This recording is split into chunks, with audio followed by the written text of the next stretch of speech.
Hello everyone. आज हम बात एक ज्योमेट्री से करते हैं, ज्यामिति से, जिसमें एक सर्कल है वो 360 डिग्री के एंगल पे बनता है और यही चीज़ अपने सब्जेक्ट में कहीं ना कहीं लागू होती दिखेगी। 360 360 जिसके बारे में आज अपन चर्चा करने वाले हैं।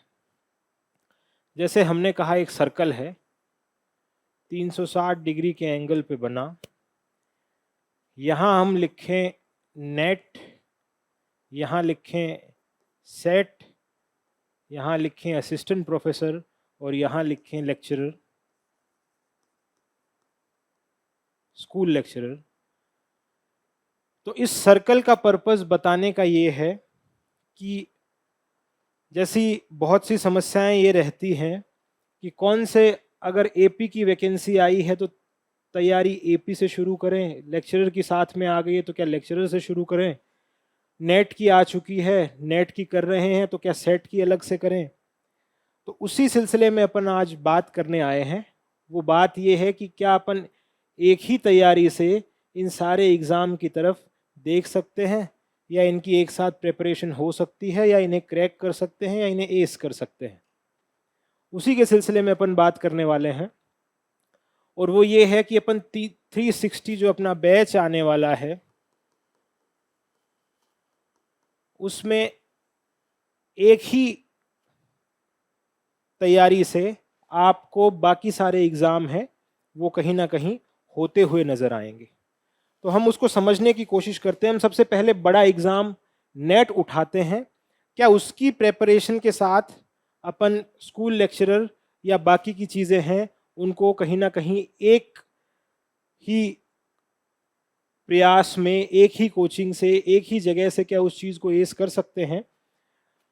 तो इसी के ऊपर अपन बात कर रहे हैं कि कैसे नेट की तैयारी के साथ दूसरे एग्ज़ाम भी आसानी से क्लियर हो सकते हैं, या अपन जो इनिशिएटिव लेके आए हैं उससे हो सकते हैं। इसको समझेंगे। आपको शुरुआती हिस्से में ऐसा लग रहा होगा कि स्कूल लेक्चर के सिलेबस में तो 19-20 चीज़ों का फ़र्क है, वो नेट में नहीं है। नेट में उतना एक राइटर को अपन पूरा डिटेल में पढ़ते हैं, किसी उसकी स्पेसिफिक पोएम को करने की ज़रूरत नहीं पड़ती है। तो क्या ये पॉसिबल है? तो उसी को आगे बढ़ते हुए देखते हैं। ज़रूर ये पॉसिबल है, इसको ध्यान में रखा गया है इन्हीं चीज़ों के ऊपर, और एक नई चीज़ की शुरुआत करने की सोची गई है।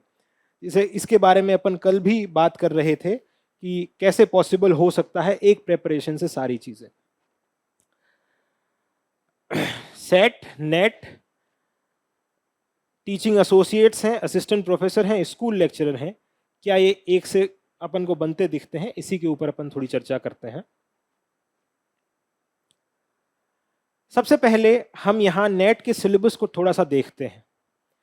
इस नेट के सिलेबस में ही अपन को ये पता चलेगा, ये ध्यान रहेगा कि कौन कौन सी जगहें ऐसी हैं जो इन चारों एग्ज़ाम में एक साथ नज़र आएंगी, और बाकी कौन कौन सी चीज़ें, कौन कौन सी यूनिट्स ऐसी हैं जो इन बाकी के जो 2-3 एग्ज़ाम हैं उनमें नहीं दिखेंगी। उस पर एक एक करके बात करते हैं। जो ये यूजीसी का नेट का सिलेबस है, नेट के सिलेबस को थोड़ा सिंप्लीफाई करके रखा गया है। इसको इन्होंने सीधा सीधा लिखा है। जैसे पहला यूनिट 1 है ड्रामा, पोएट्री, फिक्शन, या शॉर्ट स्टोरी। फिक्शन में यहाँ नॉवल को आप समझ सकते हैं, या फिर यूनिट 4 है उसमें फिक्शनल प्रोज के बारे में बात है। ये सबसे बड़ा हिस्सा है प्रेपरेशन के ड्यूरिंग का। कौन सा? आपका ड्रामा, यहाँ पोएट्री, यहाँ फिक्शन, या नॉन फिक्शन को मैं यहां लिख सकता हूं प्रोज, नॉन फिक्शन। ये 4 यूनिट हैं, ये मेजर यूनिट है। अब इस सिलेबस में दिक्कत यहां ये है, इन्होंने सिंप्लीफाई करके इसे लिखा है। यहां ड्रामा, पोइट्री, फिक्शन ये बताया नहीं है कि कौन से कंट्री की यहां बात हो रही है, ड्रामा कौन से, कहां से, कब तक का। तो यहां इनका बताने का पर्पज इसमें यह है कि ड्रामा जो भी हो, जहां से भी बिलोंग करता हो, जिस भी कंट्री से हो, वो प्रोमिनेंट है, वो कैनन का हिस्सा बन चुका है, तो वो ड्रामा आपसे पूछा जाएगा। जैसे यहां इसे एक्सटेंड करने के लिए ये लिख सकते थे, ब्रिटिश लिटरेचर की बात कर सकते थे, यहाँ ये ऑस्ट्रेलियन लिटरेचर की बात कर सकते थे, यहाँ कैनेडियन लिटरेचर की बात कर सकते थे, यहाँ अमेरिकन लिख सकते थे, यहाँ एफ्रो अमेरिकन लिख सकते थे, यहाँ इंडियन लिटरेचर लिख सकते थे, यहाँ डायस्पोरा का जिक्र हो सकता था, यहाँ या इन सबको एक साथ समेटूं तो अदर वर्ल्ड लिटरेचर जो अपनी कैरेबियन वगैरह हैं उनका जिक्र हो सकता था, अदर वर्ल्ड लिटरेचर इसका जिक्र हो सकता था। तो इन्होंने सिर्फ सिंप्लीफाई करके इस चीज को लिख दिया कि जो भी लिटरेचर में विधाएं हैं लिखने की, वो ड्रामा हो, पोइट्री हो, प्रोज हो, नॉवेल हो, वो इन सब जो कंट्रीज हैं जहां अंग्रेजी बोली पढ़ी जा रही है, अंग्रेजी में लिखा जा रहा है, उन और जो कैनन का पार्ट बन चुका है, पल्प फिक्शन की तरफ नहीं, कैनन का जो हिस्सा है, जो राइटर मजबूती से हिस्ट्री में पेश आए हैं और 100-200 साल के बाद भी उनकी बातें होती नजर आ रही हैं, या कंटेम्प्रेरी एज में जैसे कोई अवार्ड मिल चुका है, तो इन सभी एरिया से, सभी कंट्रीज के लिटरेचर से आपसे सवाल पूछे जा सकते हैं। इन्होंने इसे सिंप्लीफाई करके लिखा है। इसको और भी एक्सटेंड ये कर सकते थे, जैसे सिर्फ ब्रिटिश लिटरेचर का हिस्से में बता सकते थे, एंग्लो सेक्शन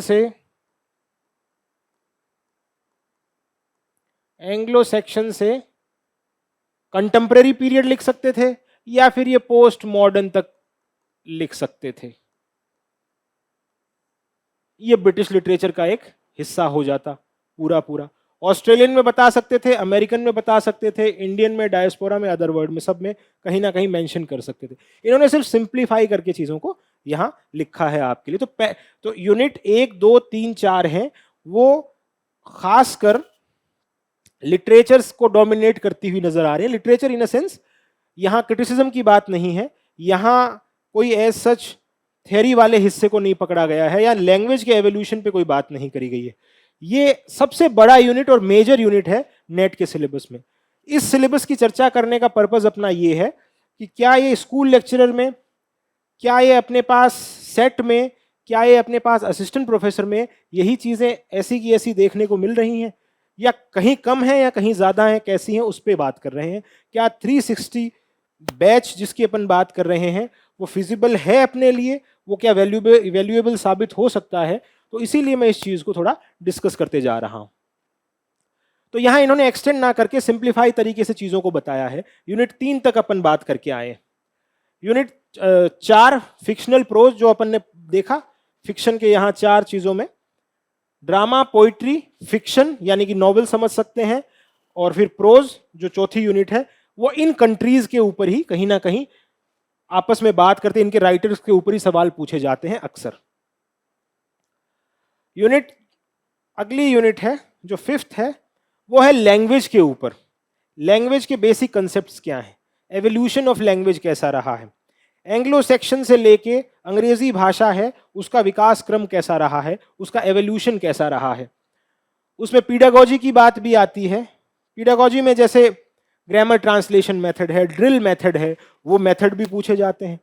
आज के टाइम पे इंग्लिश इन यूज, उस पर क्या बात होती है, जैसे कई वर्ड कॉइन किए जाते हैं, सलमान रश्दी ने वर्ड किया चटनीफिकेशन। तो आज के कंटेम्प्रेरी सेंस में अंग्रेजी भाषा का लेवल किस तरह से है, ऑक्सफोर्ड डिक्शनरी है वो अंग्रेजी भाषा के कौन से शब्दों को ले रहा है। तो उन सब चीजों में अंग्रेजी में आज क्या बचा है, क्या रच बस रहा है, क्या नई चीजें आ रही हैं भाषा के तौर पे, उस पे भी सवाल पूछे जाते हैं। अंग्रेजी के लैंग्वेज के स्तर पे देखें, मॉडर्न इंग्लिश क्या थी, मॉडर्न इंग्लिश की शुरुआत कब हुई, इसका एवोल्यूशन अंग्रेजी का इस हिसाब से देखा जाता है। ये 5 यूनिट में चर्चा होती है इन सब चीजों के बारे में। छठी यूनिट है English in India, history, evolution and futures.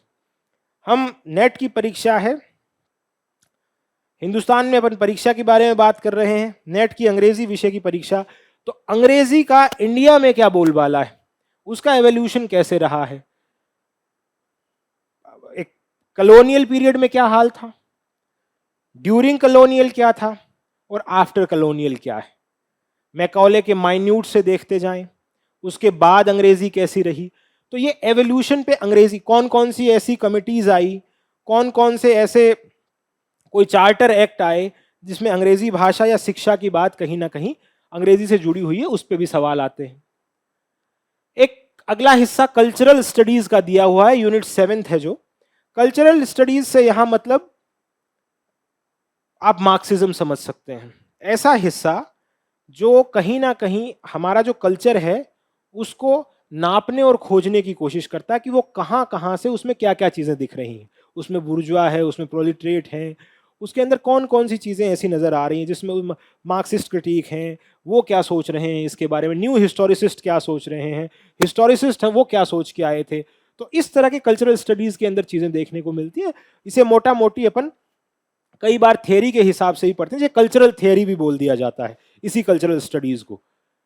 Unit जो 8 है वो लिटरेरी क्रिटिसिज्म है, किसी पर्टिकुलर वर्क को देखने के पैमाने कैसे होते हैं, इसमें क्रिटिसिज्म पे बात करी जाती है। अगला literary theory post world war, theory है वो पोस्ट वर्ल्ड वॉर ही है, थियरी लिटरेरी थियरी है, जैसे स्ट्रक्चरलिज्म है, पोस्ट स्ट्रक्चरलिज्म है, वर्ल्ड वॉर 2 के बाद में ही कहीं ना कहीं अपन को देखने को मिल रही है। उससे पहले अपने पास ट्रेडिशनल क्रिटिसिज्म था। होने वाले हैं सिर्फ आज कि ये सारी यूनिट दूसरे एग्जाम में भी हैं, कितनी हैं, इनको कैसे पढ़ा जा सकता है। जो लास्ट यूनिट है वो है research methods and materials in English. Research, her language के रिसर्च के मेथड्स हैं वो अलग अलग हैं, तो वो मेथड्स अंग्रेजी में क्या हैं, कैसे हैं, उन पे बात होती है।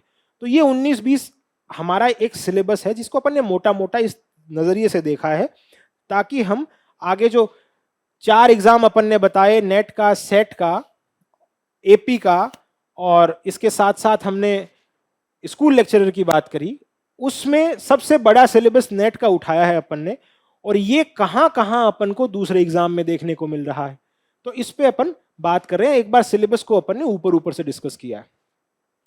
अब इसको ऐसे समझ सकते हैं आप, नेट,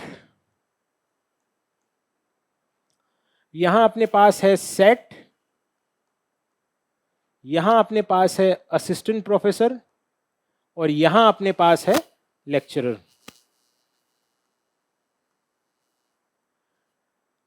नेट के सिलेबस में अपन ने देखा था पोइट्री, ड्रामा, फिक्शन, प्रोज या जिसे कहे नॉन फिक्शन। इसके बाद में अपन ने देखा था, इसमें एक और चीज ऐड कर देते हैं, प्रोसडी, प्रोसडी ऐड कर दी। उसके बाद एक लिटरेरी मूवमेंट्स भी ऐड कर देते हैं। यहां हम इसके साथ में लैंग्वेज का जो भी पीछे पढ़ के आए हैं, एवोल्यूशन और सब चीजें, वो इंग्लिश इन इंडिया में भी, और English as a overall language का एवोल्यूशन है वो कैसे हुआ, दोनों का है।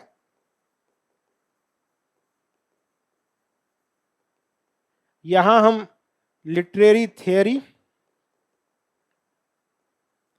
क्रिटिसिज्म, या फिर आप कल्चरल थियरी, ये भी ऐड कर सकते हैं।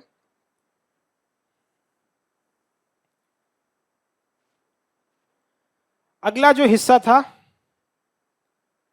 वो रिसर्च मेथड का था।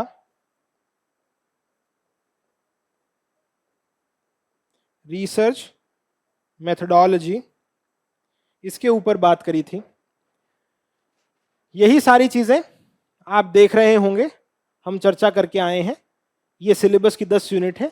अपन ने यहां इसे एक बार लिख के देखा है, क्या यही चीजें इन एग्जाम में भी देखने को मिलेंगी अपन को। तो देखिए, जैसे मैंने बताया कि ये सबसे बड़ा हिस्सा है, पोइट्री है, ड्रामा है, फिक्शन है, प्रोसडी है, प्रोज है। प्रोसडी, कविता में मीटर क्या है, कविता में जैसे कई बार नाम होता, आयम्बिक पेंटामीटर क्या है, टेट्रामीटर क्या है, मतलब उसका रदीफ क्या है, उसका काफिया क्या है, उसकी राइम क्या है, उसकी तुकबंदी क्या है। इससे रिलेटेड भी सवाल जब अपन भाषा को एनालाइज कर रहे हैं, उसके साहित्य को एनालाइज कर रहे हैं, तो ये चीजें भी पूछ ली जाती हैं। लिटरेरी मूवमेंट्स है, ये चीजें जो ब्रिटिश हिस्ट्री है, अमेरिकन लिटरेचर है या ब्रिटिश लिटरेचर है, उसमें उसको बनाने में कुछ एक मूवमेंट्स कैसे कंट्रीब्यूट करते हैं उसके बारे में भी चीजें पूछ ली जाती हैं। लैंग्वेज पे, थ्योरी क्रिटिसिज्म पे, रिसर्च मेथोडोलॉजी पे भी सवाल होते हैं। अब देखिए हमारे यहां पे इन चारों के चारों सेक्शन या ये पांचों सेक्शन लिटरेरी मूवमेंट्स तक आप देखेंगे ये सेट में भी है, एपी में भी है। स्कूल लेक्चरर के अंदर ये चीज सिर्फ ब्रिटिश लिटरेचर में है। स्कूल लेक्चरर में इसमें भी है, यहां सिर्फ ब्रिटिश लिटरेचर का हिस्सा शामिल है। अपने पास अमेरिकन, कैरेबियन या फिर अदर वर्ल्ड लिटरेचर उसका हिस्सा कम यहां देखने को मिलता है ब्रिटिश लिटरेचर स्कूल लेक्चरर में। एक एक दो दो राइटर हैं, उनकी स्पेसिफिक वर्क के नाम जरूर है, स्पेसिफिक पोएम और पोइट्री है, नॉवेल है, ड्रामा है, उनका जिक्र जरूर है, मगर पूरा मूवमेंट, पूरी एज वहां पढ़ने को अपन को नहीं मिलती है। अगला देखें लैंग्वेज, इंग्लिश इन इंडिया और ये सब चीजें सेट में भी हैं, ये एपी में नहीं है। Literary theory, criticism, cultural studies set में भी है, एपी में भी है। रिसर्च मेथोडोलॉजी सेट में है, एपी में नहीं है। तो ये सब चीजें यहां आपको देखने को मिल रही हैं। यहां इसको छोटा किया है, सिर्फ ब्रिटिश लिटरेचर के अंदर है। अब हमारे पास बात आती है काम की, वो ये है कि आपने देखा होगा कि नेट में आपको ब्रॉडली हर चीज को पढ़ना पड़ रहा है, जो हल्का हल्का कम होता जा रहा है लेक्चरर तक आते आते। यहां फिर क्या है, सिर्फ वहां अपन American literature, British literature, Australian literature, Canadian सबकी बात कर रहे थे, यहां वो चीज कम हो जाएगी, सिर्फ ब्रिटिश लिटरेचर को डोमिनेट किया गया है। लिटरेरी मूवमेंट्स वगैरह हैं, सिर्फ यहां ब्रिटिश लिटरेचर के जो मूवमेंट हैं उन्हीं पे पूछा जाता है। बाकी एग्जाम में दोनों में आपको ये अमेरिकन मूवमेंट्स कौन से हुए हैं, ऑस्ट्रेलिया में किस तरह के मूवमेंट अपन को देखने को मिलते हैं, कैरेबियन में किस तरह के लैंग्वेज में अपन को किस तरह के मूवमेंट नजर आते हैं, सब चीजें सेट में और एपी में दोनों में पूछी जाती हैं, स्कूल लेक्चरर में नहीं। बाकी लैंग्वेज के बारे में सवाल हैं, वो अपन को इधर नहीं देखने को मिल रहे हैं। सेट में और एपी में कुछ जगह मिल रहे हैं, कुछ नहीं। रिसर्च मेथोडोलॉजी है, रिसर्च के मेथड हैं वो यहां नहीं पूछे जा रहे हैं, एपी के अंदर, सेट में है। लेक्चरर के अंदर पीडागोजी का हिस्सा आता है, वो अलग चीज है, अपन लिटरेचर के बेसिस पे चीजों को समझने की कोशिश कर रहे हैं। तो हमारे पास आपने देखा होगा एक ब्रॉड एरिया है, वो कवर कर रहा है। नेट का जो पूरा सिलेबस है वो आपको देखने को मिल रहा है, ब्रॉड है। बाकी लेक्चरर तक आते आते ये चीज कम हो रही है। अब सवाल आपके और मेरे दिमाग में एक है कि यहां अगर अपन 3 घंटे की डेली क्लास ले रहे हैं, 3 आवर्स क्लास, 7-8 महीने तक अपना नेट का पूरा सिलेबस कवर हो जाता है। अब आपके दिमाग में सवाल है कि यहां एक यूनिट है जिसे कहते हैं ग्रामर, यहां एक यूनिट है जिसे कह रहे हैं ग्रामर। वो नेट में और सेट में दोनों में नहीं है ग्रामर। और दूसरी चीज जो एपी में भी नहीं है, वो चीज क्या है, स्पेसिफिक राइटर्स के वर्क। जैसे फॉर एग्जांपल शेक्सपियर यहां अपन पूरा पढ़ के आते हैं नेट में, as a playwright, as a sonneteer, as a poet. School lecturer में जैसे उसका एक सोनेट दिया हुआ है, shall I compare thee to a summer's day, उसको डिटेल में पढ़ना है। तो ये स्पेसिफिक वाली चीज है, वो यहां नहीं है, वो यहां नहीं है, वो यहां भी नहीं है। तो हमारे पास क्या हुआ, 2 चीजें स्कूल लेक्चरर में अलग से निकल के आई, ग्रामर निकल के आई और स्पेसिफिक जो poem, prose, drama, playwright के बारे में, प्लेज के बारे में जिक्र है, वो यहां बाकी में स्पेसिफिक नहीं मिल रहा है। ग्रामर नेट और सेट में नहीं मिल रही है, एपी में मिल रही है। तो इसके लिए क्या किया जाएगा, 3 घंटे की आपकी क्लास जो इस पे चलती रहेगी, बाकी जो स्कूल लेक्चरर और एपी के लिए 1.5 से 2 घंटे की क्लास है, वो अपन अलग से रखेंगे। ग्रामर के पार्ट और स्पेसिफिक राइटर्स को डील करने के लिए। तो इससे क्या होगा, ये तो आप पढ़ते ही जा रहे हैं 3 घंटे डेली बेसिस पे, और ये जब पढ़ेंगे तो ऐसा नहीं है कि इसमें स्पेसिफिक का जिक्र नहीं आएगा। जब पोइट्री पढ़ेंगे, शेक्सपियर के सोनेट पढ़ेंगे, तो shall I compare thee to a summer's day का कहीं ना कहीं जिक्र जरूर आएगा, मगर उसको डिटेल में अपन ये घंटे 1.5 घंटे की क्लास जो अलग से रखेंगे उसके अंदर इसकी चर्चा करते जाएंगे। तो टोटल क्लास स्कूल लेक्चरर के बच्चे के लिए कहीं ना कहीं अपने पास 4 से 5 घंटे का दिन की क्लास है। एपी के लिए और स्कूल लेक्चरर के लिए ग्रामर के बैच के हिसाब से 4 से 5 घंटे की क्लास है, स्पेसिफिक के हिसाब से 4 से 5 घंटे की क्लास है। नेट और सेट की तैयारी कर रहा है सिर्फ, उसके लिए 3 घंटे की क्लास है। तो इस हिसाब से ये 360 वाली चीज है, उसमें एक ब्रॉड सिलेबस को, ब्रॉड अप्रोच को, नेट के सिलेबस को अपने देखा है, and on the basis of that net syllabus हम यहां पहुंचे हैं कि समवेयर सिलेबस इज सिमिलर। वो आते आते कम हो रहा है लेक्चरर के, स्कूल लेक्चरर के सिलेबस पर उसमें कुछ एक चीजें अलग हैं, उसको अपन 1.5 से 2 घंटे की क्लास में अलग से पढ़ने की कोशिश करेंगे। तो इससे आपका नेट का सिलेबस भी नहीं छूटेगा, इससे आपका सेट का भी नहीं छूटेगा, एपी का भी नहीं छूटेगा और लेक्चरर का भी नहीं छूटेगा। अब एक ही प्लेटफॉर्म पे आपको अलग अलग कोचिंग में भागने दौड़ने की, अलग अलग हर सेट की, एपी की अलग अलग करने की जरूरत नहीं पड़ेगी। एक ही जगह पे चीजें आपको अवेलेबल होंगी, जिससे कोई भी एग्जाम आए सब एग्जाम को आप टारगेट करें और साथ में उसकी प्रेपरेशन भी होती रहेगी। इसके साथ ही हमने ये तय किया है कि कोई भी एक यूनिट करवाने के बाद, जैसे अपन ने ब्रिटिश लिटरेचर पूरा देखा, ब्रिटिश लिटरेचर में एक हिस्सा अपन ने रेनेसो पढ़ा, तो इस रेनेसो के अपन साथ में रेनेसो कंप्लीट होते ही इसका ऑफलाइन और ऑनलाइन दोनों बेसिस पे आपको इसकी टेस्ट अवेलेबल होगा, जिससे आप अपनी प्रेपरेशन को खंगाल सकते हैं कि आपने क्या पढ़ा है, कितना पढ़ा है, एंड कितना आपने इस चीज के बारे में ग्रास्प किया है। तो बेसिकली इसके अंदर अपन प्रैक्टिस के बेसिस पे, इसके अंदर अपन 360 वाले इस फॉर्मूला के हिसाब से हर चीज को कवर करने की कोशिश करेंगे। धीरे धीरे अब इसके ऊपर अपन कुछ दिन में बैच के बारे में अनाउंस कर देंगे।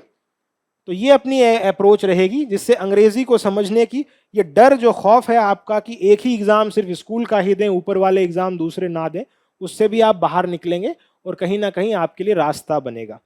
तो इसी सिलसिले में आज अपन बात कर रहे थे, इसके बारे में अपन ने चर्चा करी। अब धीरे धीरे मैं आपको इनके सिलेबस के बारे में अगली क्लासेस में रूबरू करवाता रहूंगा, जिससे आप और समझ पाएंगे बेहतर तरीके से कि सिलेबस क्या कह रहा है इन सारे चारों एग्जाम का अलग अलग। नेट के ऊपर बात करेंगे, उसके बाद कुछ बुक्स हैं उसके ऊपर बेसिस पे बात करेंगे कि क्या वही दूसरे एग्जाम में भी काम आ रही हैं, उन्हीं के बेसिस पे अपन पढ़ना और पढ़ाने का काम करेंगे। तो आज के लिए इतना ही, आपको यही जानकारी देनी थी। चलिए, शुक्रिया।